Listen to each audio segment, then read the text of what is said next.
Pessoal, sejam bem-vindos à nossa segunda aula do quarto bimestre da disciplina de arte.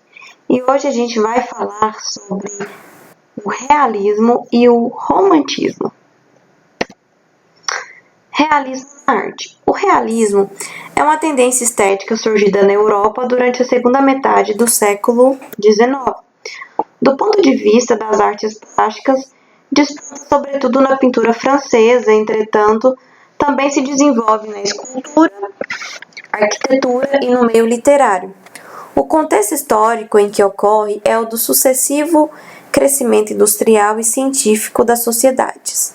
Naquele momento, passou-se a acreditar que com a natureza dominada era preciso haver maior objetividade e realismo também nas expressões artísticas, rejeitando todo tipo de visão subjetiva e ilusória. Características da arte realista: objetividade, rejeição a temas metafísicos como mitologia e religiosidade, representação da realidade crua, as coisas como elas são, como elas realmente são, realidade imediata e não imaginada, politização, caráter de denúncia das desigualdades. Na arte realista, predominam temas do cotidiano. Os artistas se ocupam em retratar as pessoas como aparentam, sem idealizações. Dessa forma, por conta do amadurecimento da industrialização e da crescente desigualdade e pobreza, os trabalhadores serão assuntos de destaque. Então, no realismo, gente, na arte do realismo, os trabalhadores, eles são o destaque das pinturas, tá? Então, como vocês viram aqui, uma das características marcantes é a objetividade. Então, não tem subjetividade. Eles querem mostrar realmente a realidade. Então, enquanto, por exemplo, no romantismo a gente vê as mulheres sendo idealizadas, as esculturas sendo com a idealização da mulher perfeita e tal. No realismo não, a própria palavra fala, realismo vem de realidade. Então as artes vão retratar a realidade nua e crua. Pintores realistas. Gustave Courbet.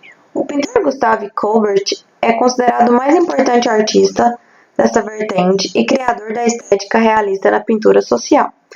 Courbet demonstrava interesse e empatia pela parcela mais pobre da população do século XIX e isso transparece em suas telas. A preocupação do artista é a superação das tradições clássica e romântica, além dos temas que essa sugeria, como a mitologia, a religião e fatos históricos. Millet, a gente falou sobre ele na semana passada. Millet também foi um importante pintor realista.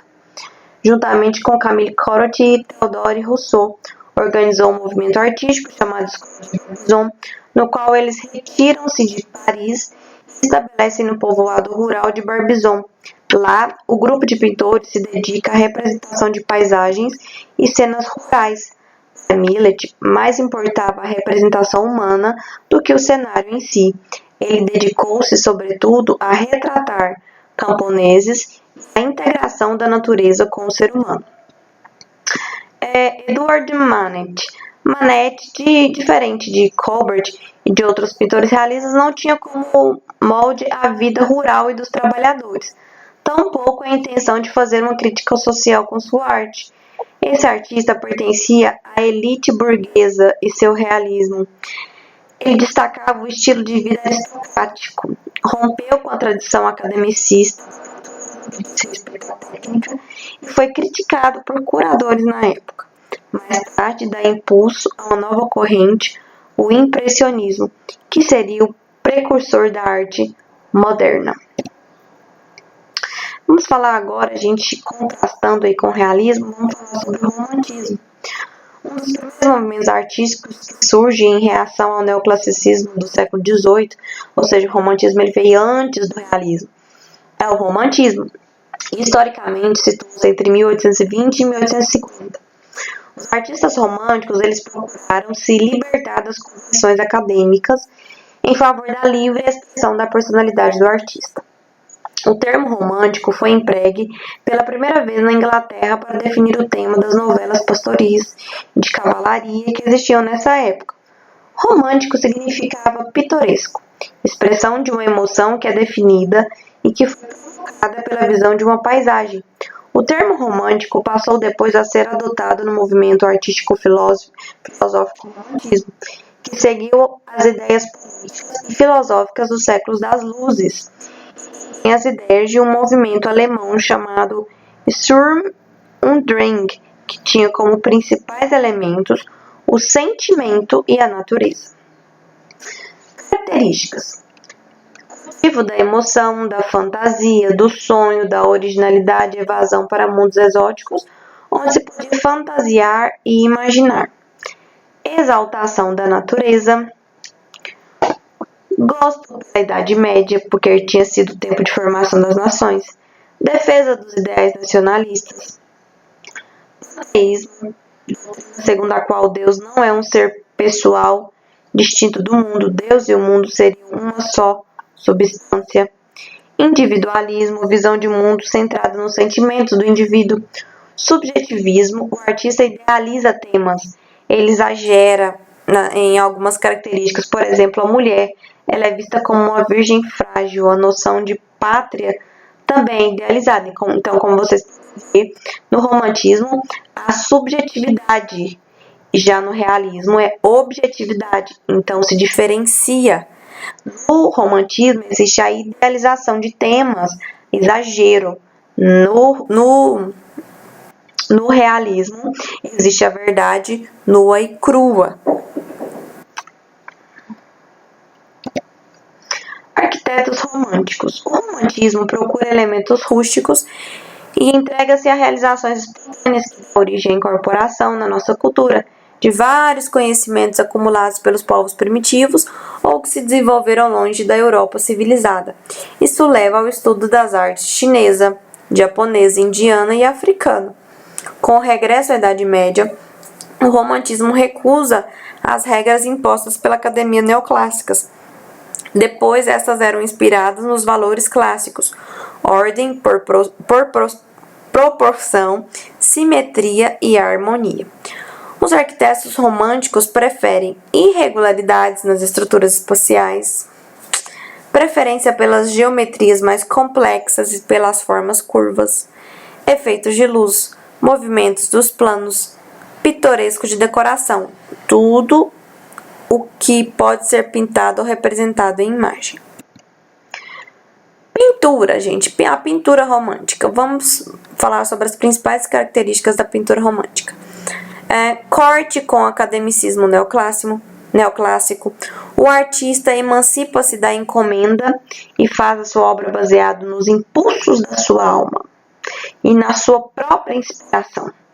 A pintura é bastante individualizada e diversificada no que diz respeito ao estilo e aos temas. Pretende integrar o observador, tal como no barroco, mas agora ela já não serve dos desconcertantes efeitos tropeoil, que diluem fronteira entre a aparência e a realidade. Aqui o observador, assim como os personagens representados, principalmente de costas, contempla as paisagens distantes que se desdobram à sua frente. Uma pintura romântica pretende ser contemplada e o observador terá que dar um significado à pintura consoante as suas emoções. O pintor lança um olhar subjetivo sobre o mundo objetivo e apresenta-nos uma imagem filtrada pelas suas emoções. O artista torna-se o intérprete do mundo. Temas da pintura. Quais eram os temas da pintura romântica? Os temas são divididos em 3 grupos. O primeiro são tratados com a mentalidade romântica e seus novos conceitos artísticos, históricos, literários, mitológicos, retratos e autorretratos. Como vocês podem ver nessa primeira imagem mesmo. Então, o primeiro grupo seria da mitologia, da literatura, de autorretratos. O segundo são temas que representam a alma romântica, emocional, apaixonada, idealista e simples, como, por exemplo, essa outra imagem aqui desses dois pombinhos se amando, né, gente? E o terceiro grupo retrata a pintura de paisagem, revelando-se o gênero predileto desse período. Aqui, como vocês podem ver nessa imagem, a gente já tem uma paisagem. Há também aquelas pinturas românticas em que existe um observador da paisagem. Geralmente esse observador está de costas, então ele é como se ele estivesse pensando, idealizando, tendo a sua própria interpretação daquilo que ele estava vendo, da paisagem. Enfim, é basicamente isso, os três grupos da arte romântica. Gente, é isso. Espero que vocês tenham gostado da nossa aula. Não se esqueçam de fazer a atividade 3 e 4 da nossa apostila, ok? Beijos, nossa próxima aula.